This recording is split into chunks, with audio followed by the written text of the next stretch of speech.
ازي اغلغلو تلفزيون ارتراي عزوز سلامتانا تقبلوا زخبركم زخبركن انتعزبتنا كمي تمسيو نلومي قدام 25 سنه ساعه 9 مشز تدالو زيناو مسنادو نفلمو لنا نمكتتالكم زعدم افرم غدي بفلماها بقندي نطبطات فيلم اب زوا ماكل نسدرا سوات لعلي 84 مليون نقفا دبس تخفيلو اما كل سلطنه حيل بحري تمرت محبراو سنفلت التوايبون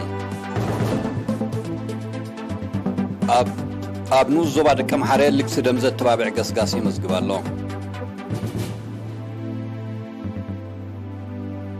روسيا اب كوينات يوكرين قديما زي تتقمت لوز تراقق صوار كتغطت كم تقل تقليزون سرايت مالي بزكادو سرحيت لعلي سوسا شبراوين كم زغتل فليتون إيران أوروبا حبرتن زرب نيكولوساو سمع إيران داقماين من بربار زفن رتبا كايدوم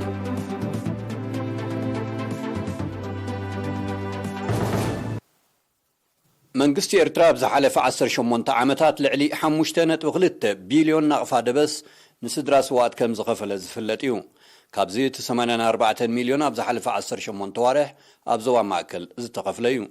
وكيل إيرينا يوناتان يعبيون زدالو صبصاب قرمسكال قرزجير كغربويو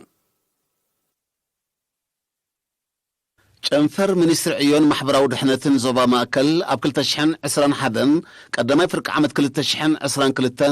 ንስድራ ስዋኣት ልዕሊ 84 ሚልዮን ናቕፋት ደበስ ከም ዝተኸፍለ ገሊጹ ኣብቲ ጨንፈር ሓላፊ ኣሃዱ ማሕበራዊ ድሕነት ኣቶ ቴድሮስ ፍስሓየ ንኤሪና ብዝሃበ ሓበሬታ እቲ ደበስ ኣካል ናይቲ መንግስቲ ኤርትራ ካብ 2004 ጀሚሩ ኣብ መላእ ሃገር ንዝርከቡ ስድራ ስዋኣት ዝኸፈሎ ልዕሊ 5 ቢልዮንን 200 ሚልዮን ናቕፋ ከም ዝኾነ ሓቢሩ ብዘይካቲ መንግስት ዝኽፈል ደበስ ኣብ ውሽጥን ወፃን ዝነብሩ ኤርትራውያን ኣብ 2021 ዘወፈይዎ ልዕሊ 634 ሽሕ ናቕፋ ኣብ ዝተፈላለየ ከባቢታት ዞባ ማእከል ንዝርከባ 95 ጽጉማት ስድራ ስዋኣት ከም ዝተመቓርሐ ኣቶ ቴድሮስ ሓቢሩ ንመስርሕ ምጥያስ ስድራ ስዋኣት ብዝምልከት ድማ ብ288 ሽሕ ናቕፋ ኪዮስክታት ተዓዲጉ ኣብ ንኡሳን ዞባታት ሰረጀቓ በሪኽ ጋላነፍሒ ኣኽርያ 4 ኣስመራን ኣባሻውልን ንዝተለለያ 6 ስድራ ስዋኣት ከም ዝተዓደለ ንነፍሲ ወከፈን ድማ መበገሲ ዝኾነን 5,000 ናቕፋ ከም ዝተዋሃበ ኣብሪሁ ብዘይካዚ ኣብ ንኡሳን ዞባታት ጎዳይፍ 4 ኣስመራን ጋላነፍሕን ን7 ጽጉማት ስድራ ስዋኣት ነፍሲ ወከፈን ብዋጋ 10,000 ናቕፋ ብጥሪትን ንግድን ክጠያሳን ከለዋ ኣብ ንኡስ ዞባ ጎዳይፍ ምምሕዳር ከባቢ ማይ ዓይኒ ድማ ል56,000 ናቕፋ ዓይነታዊ ደገፍ ከም ዝተገብረ ኣረዲዩ ብኻልእ ወገን ድማ ማሕበር ትምህርቲ ምምራሕ ማኪና ኣስመራ ዘሰልጠኖም 56 ደቂ ስዋኣት ናይ ካልኣይ ደረጃ መምርሒ ፍቓድ ክሕዙን ከለዉ ኣብ ንኡስ ዞባ በሪኽ ን20 ስድራ ስዋኣት ናይ ማሕረስ ደገፍ ከም ዝተገብረ ኣቶ ቴድሮስ ብተወሳኺ ገሊጹ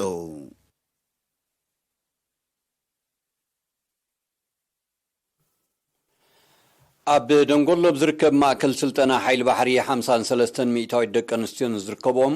ካብ 10 ንኡስ ዞባታት ዝተዋፅኡ 181 ኣባላት ህግደፍ ዞባ ሰሜናዊ ቀይሕ ባሕሪ ስልጠና መባእታ ማሕበራዊ ስነ ፍልጠት ተዋሂቡ ብ18 ሰነ ብዝተኻየደ መዛዘሚ ስነ ስርዓት ጸሓፊ ህዝባዊ ግንባር ንዲሞክራስን ፍትሕን ዞባ ሰሜናዊ ቀይሕ ባሕሪ ኣቶ ረዘን ኣዶናይ ቀጻልነት ሓደ ግንባር ወይ ሰልፊ ኣብ ቀጻሊ መስርሕ ምምልማል ብቑዓት ኣባላትን مريحنتن كم زمركوس بمتكاس اتسلطن ابز مدايز عابقده خم زلو حبيروم اما حداري زوبا سمينا وقح بحري ويزورو اسمرتا برها بقريا زقات مناتس ابوتاتنا مكتنا سباو تسقانا خن معبل اقداس نوتو عزوز مقان بمقلاس سلطنتي اب كل مريات هيوت حبرت الصبوم كلا سترا كهلوم تمحسينا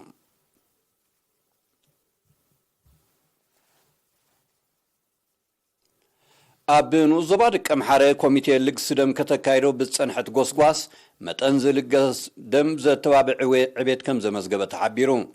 ዝተገልጸ ሲቪል ሰራሕተኛታት መንግስቲ ብዝትካእ ደም ህይወት ውፅዓት ነድሕን ብምባል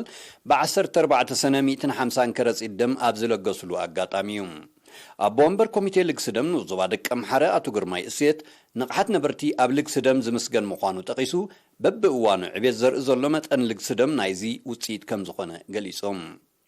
14 ሰነ ኣህጉራዊ መዓልቲ ልግስ ደም ብደረጃ ሃገር ኣባረንቱ ከም ተዘከረት ዝፍለጥ እዩ ኣብ ዞባ ማእከል ንኡዞባ ጋላነፍሒን 3 ዋርሕ ብሞያ ዝሰልጠኑ 56 መንእስያት ሕምብርቲ ብ23 ሰነ ተመሪቖም እቲ ስልጠና ስነ ጽሑፍ ስነ ጽባቐ ጸጉር ርእስን ምምልካዕ ገጽን ከምኡን ትልሂት ዘጠቓልል እዩ ኣብቲ ናይ ምምራቕ ስነ ስርዓት ኣመሓዳሪ ሓውሲ ከተማ ሕምብርቲ ኣቶ ኣልኣዛር ገብሪ ህይወት መንእስያት ዝወሃቦም ሙያዊ ስልጠና ንዕብየቶም ምዃኑ ተገንዚቦም ዝምባሊኦም ማለልዮም ተሳትፎም ከዕዙ ኣዘኻኺሮም ሓላፊ ጨንፈር ሃማመተ ዞባ ማእከል ኣቶ ሳምሶም ክፍለ ብወገኑ ሰልጠንቲ ዝቐሰምዎ ሙያ መባእታዊ ምዃኑ ተገንዚቦም ብጻዕርን ስራሕን ከማዕብልዎ ተላብዮም ኣብ መወዳእታ ሰልጠንቲ ንዝቐሰምዎ ሙያ ዘንጽባርቕ ስነ ጥበባዊ ስራሓት ኣቕሪቦም ኣብ ኢትዮጵያ ዝነብሩ ኤርትራውያን መሰሰኒ ማዕከን ሕድሪ ሰማዕታት ገንዘባዊ ወፍያታት ገይሮም እቲ ብምኽንያት 20 ሰነ መዓልቲ ሰማዕታት ኤርትራ ዝተበርከተ ገንዘብ 469,000 ብር ምዃኑ ኤምባሲ ኤርትራ በኣዲስ ኣበባ ንኤሪና ሓቢሮም እዚ ከምዚ ኢሉ እንከሎም ንዞባ ናቕፋ ዝነጥፉ ሰራሕተኛታት ትካላት መንግስቲ 66,000 ናቕፋ ን11 ስድራ ስዋኣትን ደቂ ስዋኣትን ኣበርኪቶም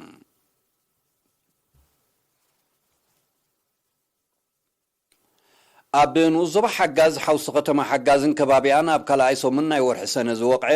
ህቡብላ ዝተሓወሶ ዝናብ ኣብ ኣባይትን ንብረትን ጉድኣት ከም ዘውረደ ደንጊዩ ዝበፅሐና ሓበሬታ ኣፍሊጡ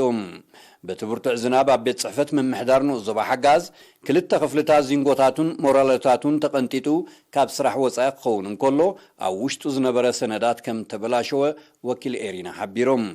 ብዘይካዚ ኣብ መስመራት ሓይሊ ኤሌክትሪክን ኣግራብን ጉድኣት ከም ዝወረደ ክፍለጥ ተኻኢሉሎም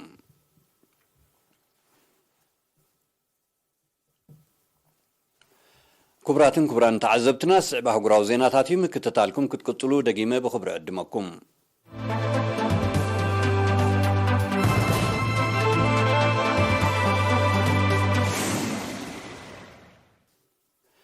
روسيا ኣብ ኩናት ዩክሬን ኣቀዲማ ዘይተጠቕመትሉ ዝተራቀቀ ጽዋር ከተኽትት ከም ትኽእል ይግለጽ ኣሎ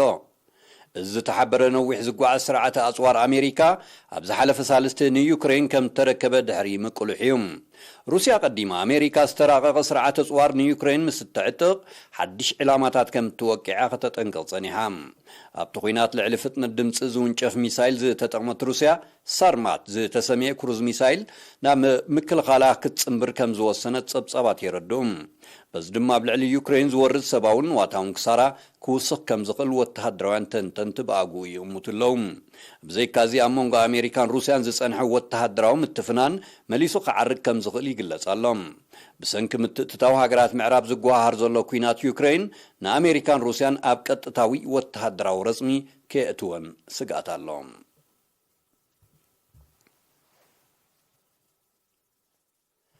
ሰራዊት ማሊ ኣብ ዝሓለፈ ክልተ መዓልታት ኣብ ማእከላይ ሸነኽ ሃገሩ ብዘካየዶ ሰፊሕ ስርሒት ልዕሊ 60 ሽበራውያን ከም ዝቐተለ ኣፍሊጡ ኣብቲ ገና ይቕጽል ከም ዘሎ ዝገለጾ ስርሒት ዓሰርተታት ካልኦት ከም ዝቆሰሉን ብርክት ዝበለ ኣጽዋር ከም ሰለበን እውን እቲ ሰራዊት ብተወሳኺ ኣረድዩ ኣብ ሃገሩ ሰፊሩ ዘሎ ግዳማዊ ወተሃደራዊ ሓይሊ ክወፅእ ዝኣዘዘ መንግስቲ ማሊ ሰራዊቱ ኣንጻር ሽበራ ንዝካየድ ቃልሲ ክምክቶ ጸገም ከም ዘይብሉ ክሕብር ጸኒሑ ሽበራ ንምቅላስ ብዝብል ምኽንያት ኣብ ዞባ ምዕራብ ኣፍሪካ ብሓፈሻ ኣብ ማሊ ኣብ እትርከቦ ዞባ ሳሕል ድማ ብፍላይ ተዋፊሩ ዘሎ ግዳማዊ ሓይሊ ዛጌዝ ዝጥቀስ ኣበርክቶ ከም ዘይገበረዮም ጸብጻባት ዝሕብሩ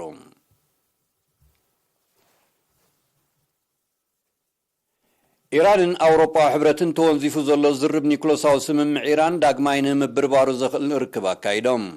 ጸሓፊ ፖሊሲ ጉዳያት ወጻኢ ኣውሮፓዊ ሕብረት ጆሴፍ ቦሬል ሎሚ 25 ሰነ ኣብ ከተማ ጣህራን ምስ ሰመዚ ኢራን ዘካየዶ ርክብ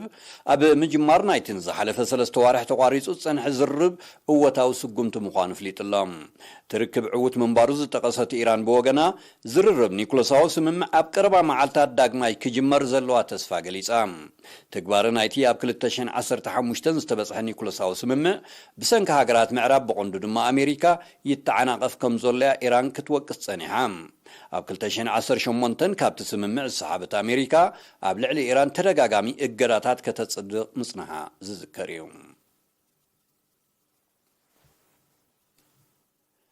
ምዕሩይ ዓለማዊ ምዕባለን ክረጋገጽ ሓባራውን ውህድን ጻዕሪ ከም ዘድሊ ፕሬዚደንት ቻይና ሺ ጂንፒንግ ገሊጹ بريزيدنت بينغ زحبرت مال 24 سنة بستقاده اب عالماوي معبال زتكورنا مرحتن لعلو سمزن استفلالي هاجرات زرب مانزا ابزهبو مجلسيهم زلاغ معبال بتناصل كم زي الرقاقة زتقص بريزيدنت بينغ كلاتن هاجرات تواهيدن كسرحان هاجرو اب كل صلاتات كتتحبابر دلوت مهلوانا رديهم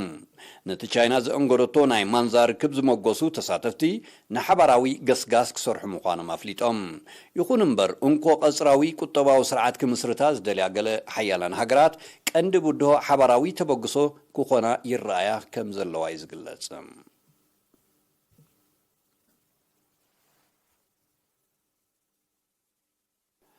أهجراوي مع كن جنزب نعبيت قطبة أمريكا بزملكة تقدمون زهابو تنبيع أقديلوا تمعكن قطبة أمريكا أب كلتشحن عسران كلتشحن عسران سلستنت بشوعات مئتايت كعبي تنبي كوان تنبرب زقوان زقنا بكلتنت بتشعات مئتاي توريد والله بزي كازمت أن عبيت قطبة أمريكا بكلتشحن عسران 4 عام تمرت ببارونت بشمون تمئتايت كوغدل كم زغل أهجراوي مع كن جنزب أميت اللهم أهجراو مع كان جنزب أقدمون عبيت قطبة عالم بزملكت نزهابو تنبيع كم زقدلو أيرسعن سعبيناتو إن عبيز متزلو كلمة ونوصي لبدا كورونا فيروس كمون كوينات يوكرين قال خبتم كندت انقطات نايت قطباو زحتال مقانم صبصوات يردوم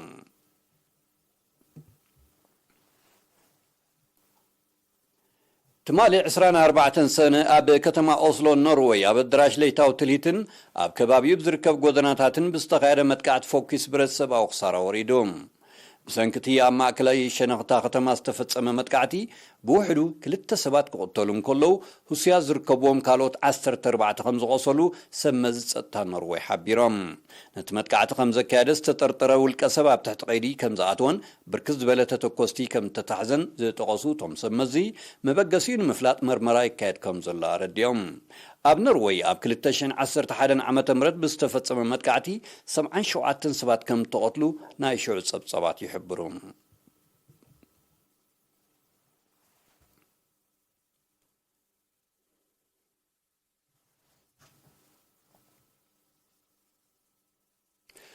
كبرانن لو مقدام 25 سنة ساعة 9 مشز تدالو زيناو مسنادون مزام كندي نطبطات خدغملكم أب زوا ماكل نسدرا سوات لعل 84 مليون نغفا دبس تقفيلهم أب ماكل سلطان حيل بحري تمرت محبراو سنفلت التوهيبهم أب نوزوا دكم حرل سدم زت تبابع قسقاسي مزقوالهم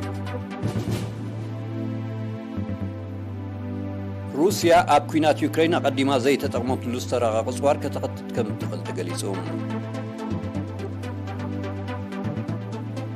سراويت مالي بزكادو سرحيت لعلي سسا شبراوان كم زغط لفليتهم إيران أوروبا حبرتن زرب نيكولاس أو سمع إيران داك ماين مبربارو زغط رتبا كايدهم